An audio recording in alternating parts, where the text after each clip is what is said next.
Well, what was supposed to be a fun ending to the week ended in gunfire after police say 7 people were shot during a Muncie house party late last night. All of this happening not far from the campus of Ball State University. Now tonight, a teenager is accused of pulling the trigger. RTV6's Derek Thomas reports the neighborhood has been rattled by the violence. There was a party at this house in the 2400 block of West Euclid. It's close to the Ball State campus. It was loud and got out of hand.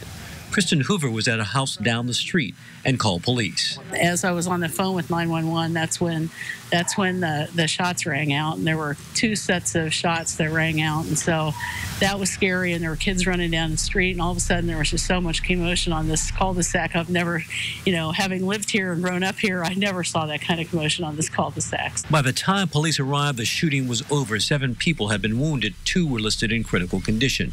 Under arrest is 19-year-old Vashawn Harnett. He is not a Ball State student. He is charged with 2 counts of attempted murder. According to court documents, Harnett had a long-standing beef with one of the shooting victims. That beef escalated outside the party, and Harnett allegedly shot him 3 times. Did you hear anything? Yeah, I was awake when it happened. Cassie Ammon had been invited to the party. She's glad she didn't go. She's lived right next door for over 4 years. The folks in the party house had just moved in.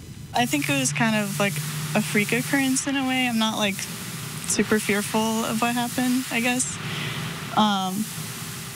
It's kind of scary that it happened so close, I guess. I don't really know what to think about it. Taylor Beachy lives down the street, and she knows what to think.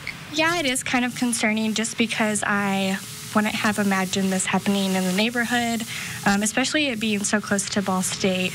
It is kind of concerning that there was just so much violence happening in an area where there are a lot of families and stuff. Harnett is held without bond in the Delaware County Jail, while the community tries to recover. In Muncie, Derek Thomas, RTV6. And Ball State President Jeffrey Mearns issuing a statement saying, quote, "This is a very unfortunate event. We wish all the victims a full and prompt recovery."